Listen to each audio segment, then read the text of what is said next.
Today's theme prompt was billiards, the must-have was world map, and the must-not-have was card decks. Today's game is called Planet Pool Paragons. Players will be playing on this pool table space map, hitting these different planets and worlds around, and trying to get them into the black holes. This game works a lot like pool, but slightly abstracted. At the beginning of the game, players will take turns placing their planets onto the board. The placement restriction is each planet has to be placed exactly one intersection away from each of these marked intersections. So for example, this can be placed here, here, here, or here, but it cannot be placed on the intersection itself or diagonally from it. It needs to be exactly one space away. And players will alternate placing, so once red places, then it will be blue's turn to place, and it will be back to red, and it will alternate until all the planets have been placed. First player to place will get to place the black planet here.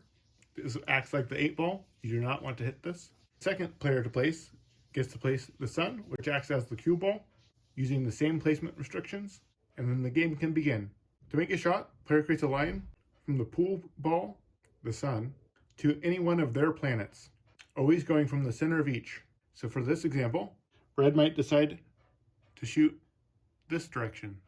When you check the line between, mark the closest line on the edge, and the difficulty of the shot to get into the hole you are shooting for is determined by the number of spaces from that location. So in this case, right here is 2 spots away from the intended hole. So this player must roll higher than that number on the d6. So let's go ahead and roll. They rolled a 4. A 4 is higher than 2. So they successfully are able to make this shot. So you replace the planet you're hitting with the sun. You collect the planet you're hitting, and now you must determine the direction of the cue ball. Since our goal was to go 2 over from the place that we were shooting at, the cue ball goes 2 over in the opposite direction. So in this case, 1, 2, it will be bouncing off of this location. You just mirror this movement. The cue ball would go 1, 2 that way, 1 over. So now it's going to go 1 over that way and 2 down, ending up right here. And that is the first shot. Unlike pool, turns will always alternate after each shot. So now it is blue's turn. If blue wants to hit this cue ball into this blue ball and make it go in this hole, let's see how challenging that will be. Drawing a line between the two, we see this is the closest point, and we want the ball to go 1, 2, 3, 4 over. So the blue player has to roll higher than a 4 in order to make this shot. Blue did not roll higher than a 4, so the shot failed. And this ball will instead bounce 3 away from this spot, starting from the point that we were initially aiming at. 1, 2, 3.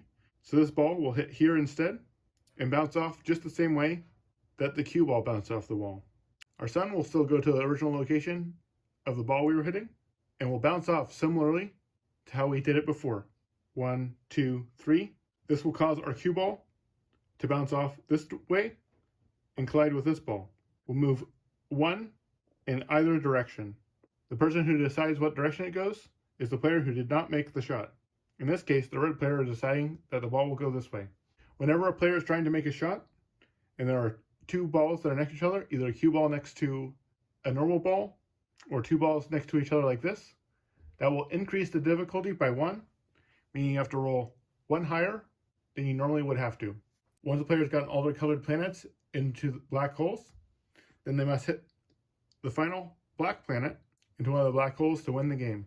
If a player ever hits the black planet with any ball, cue ball, or planet, they must return one of their planet balls to the board onto one of these 3 central locations. So this was a sort of funny design thing. I was going back and forth between being very much a simulation and being very abstract. I think I'm somewhere in between.